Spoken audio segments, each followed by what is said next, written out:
America's outlaw biker scene isn't just about leather jackets and open roads. It's a shadow world built on power, violence, and decades of bloody history. From the Hells Angels' global empire of 6,000 members across 592 chapters to the Bandidos' 5,000-strong network stretching into Mexico, these clubs operate more like criminal syndicates than riding groups. The Outlaws control drug pipelines at the Canadian border, while the Mongols prove their ferocity by taking Southern California from the Angels. On the East Coast, the Pagans dominate entire states, and in the West, the Vagos, Sons of Silence, Gypsy Jokers, and Iron Horsemen keep law enforcement busy. This is the hidden world of America's 15 most feared motorcycle clubs, where every patch tells a story written in violence. The Big Four Heavyweights. When people talk about the most feared motorcycle clubs in America, these four always sit at the top, and for good reason. If the outlaw world had weight divisions, these guys would be the heavyweights. We start with the Hells Angels, the group that practically defines what an outlaw motorcycle club looks like. Born in California, they've grown into a global force with more than 6,000 members across 592 chapters in 66 countries. They're so established,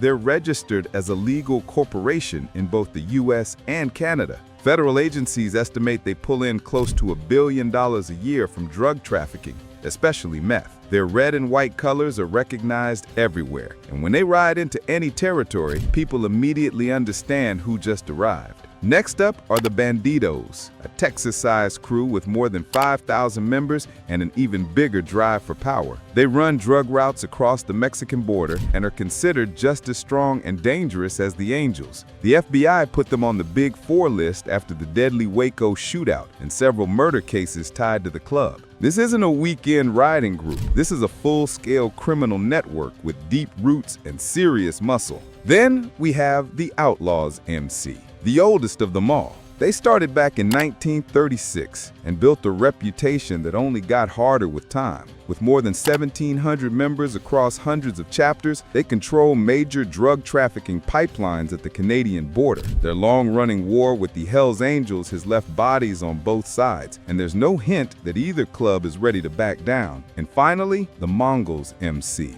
The crew that proved even the untouchables could bleed. The club started after riders were rejected by the Hells Angels because of their race, but what the Angels pushed away became one of their biggest threats. The Mongols pulled off something almost unthinkable. They took Southern California from the Angels in the 1980s and held it. With about 2,000 members, they aren't the biggest, but their ferocity makes up for every missing number. Their most infamous moment came during the 2002 Laughlin River Run, when a casino floor turned into a battleground. Knives and guns were drawn, 3 men died, 2 Angels and 1 Mongol, and that fight cemented the Mongols' reputation.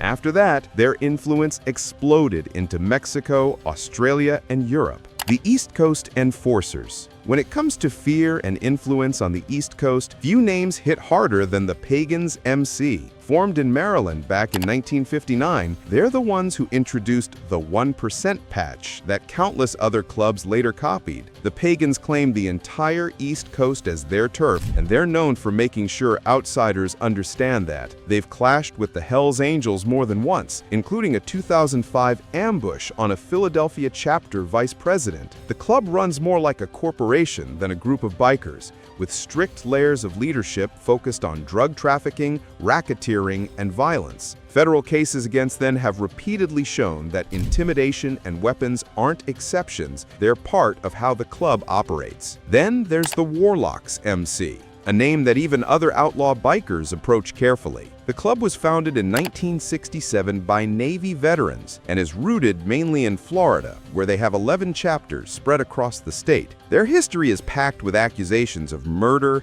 drug operations, and intense acts of violence. In 1991, their chapter president, Raymond Bear Chafin, was killed, a moment that revealed deep internal friction, but the club didn't slow down afterward. The ATF even spent 13 months running an undercover sting on them, a sign of just how seriously law enforcement views the Warlocks. West Coast Warriors. The Vagos MC. better known as the Green Nation for their unmistakable green colors, started in California and grew into a force with around 4,000 members across 200 chapters. They control a huge stretch of the Southwest and push their reach into Mexico, where they now have 10 chapters. Their reputation comes from meth production and distribution, and over the years they've been tied to some serious accusations, including the assassination of a Hells Angel member in Nevada, and even setting booby traps meant for police.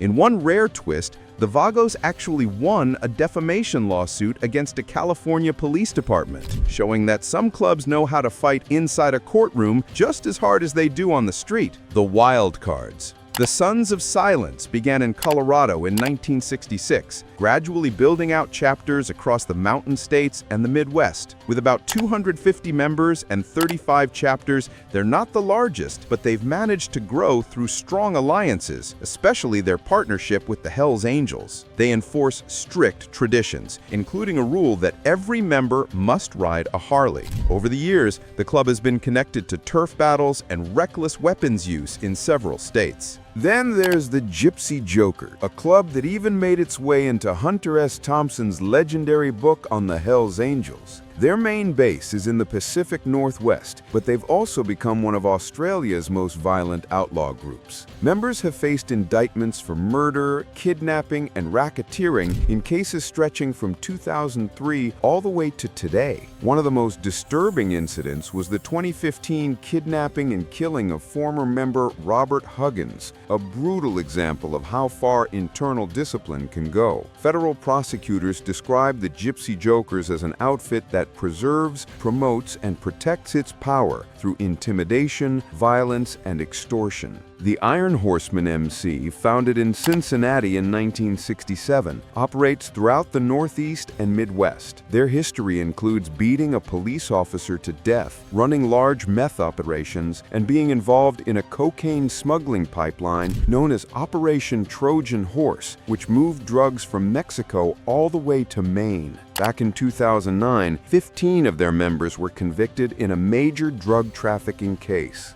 The growing threats. The Diablos MC, founded in 1961, has built a reputation that's impossible to ignore. They're known for their white supremacist beliefs and their deep involvement in drug trafficking and violence. Their 2019 clash with the Outlaws only pushed their name further into the outlaw spotlight, proving they're not a club to underestimate. Then you have the Phantom Outlaw MC, a black motorcycle club based in Detroit. Their ties to the Vice Lords street gang helped them expand faster than most people expected, giving them the power to stand toe-to-toe with much larger clubs. The Thunder Guards MC, formed in Delaware back in the 1960s, also operate as an all-black club, mainly across the mid-Atlantic states. Over the years, members have been linked to shootings and cocaine distribution, adding to their rough reputation. The final word. These groups aren't your typical motorcycle clubs. They operate like full-blown criminal organizations